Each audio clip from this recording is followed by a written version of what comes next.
Hello my fellow artists. In last video we learned about the color schemes, but in this video we are going to learn about some shadows and highlights and how you should render them. Let me make a circle first. The first and important step is to think about your light source. This is a direction from where your light comes in.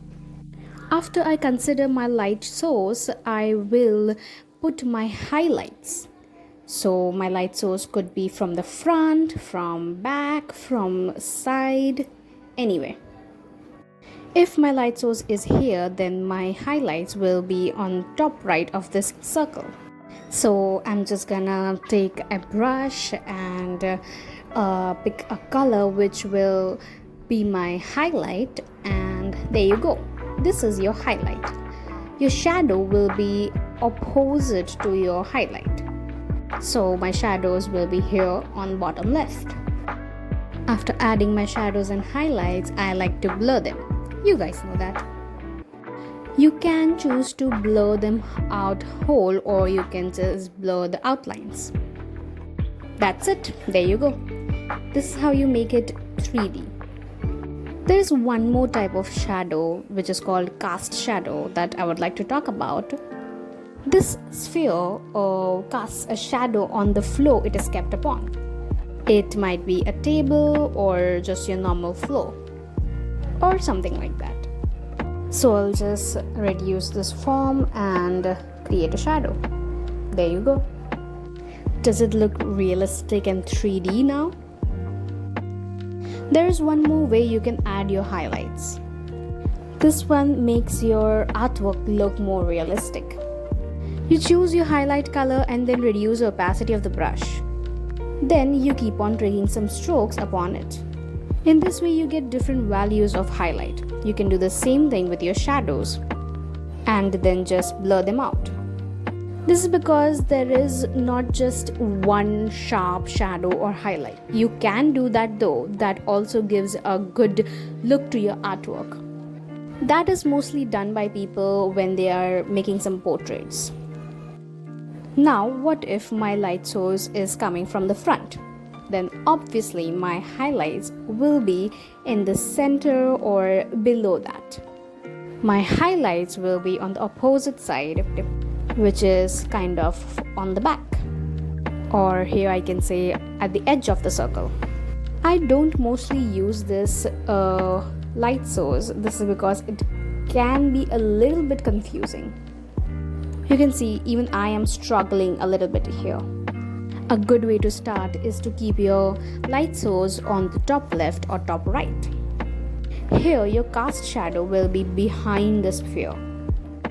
You can show some shadows on the wall created by your sphere.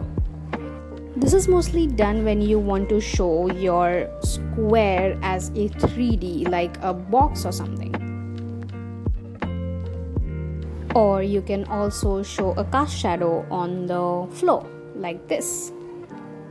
This is one very basic way of rendering your shadows and highlights.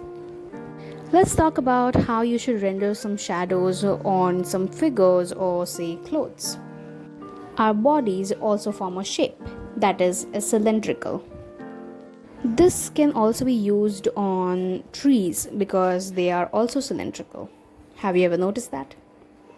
Everything you make has some or the other definite shape. You just need to look at that and then just color in your artworks. That becomes really helpful to render some shadows and highlights. So now here my light source is on the left, so my highlights are kind of at the top and at the left side. Some people have this tendency that they do not take their shadows or highlights to the extreme edge, and that is also a really good way to render your shadows or highlights. You can notice my shadows are directly opposite to the highlights. Some people also try to smooth out their shadows and highlights using an eraser. You can just reduce your opacity and just tap on it. Or you can, instead of tapping on the whole shadow or highlight, you can just use your eraser on the outlines of your shadows and highlights. I personally like to just blur them out. When you kind of want some sharp shadows or highlights, but you also kind of want to blur them out, that is when you should blur your edges or use an eraser on it. Most people render some sharp highlights on the lips or say top of the nose or cheeks when they are making a face. I'm just using different ways to add shadows here. So this way you also render shadows and highlights on the body. So say if my light source is on the left, my highlights will be on top of left shoulder, on top of left bust, left side of the cheeks. It could be also on my left hand, left thigh. It will depend upon the position of the figure. Let me show you how to render a highlight or shadows on a skirt.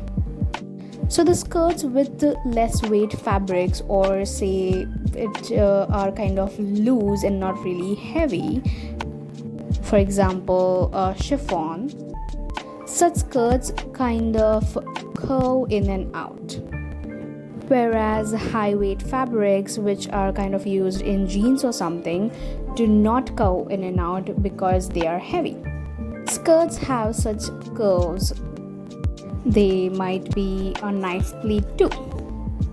But where a circle goes in like this, it will have shadows, and when it goes out, it will have highlights. I'll show you. Now we'll add shadows where the circle goes inward. This is because as it goes in, it doesn't get light, so it gets shadows. It doesn't matter where your light source is. These shadows will get rendered.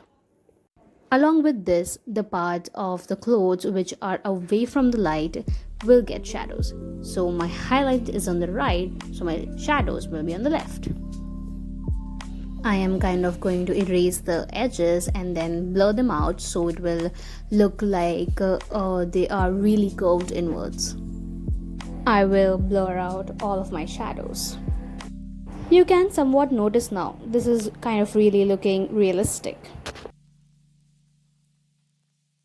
Now I will place my highlights.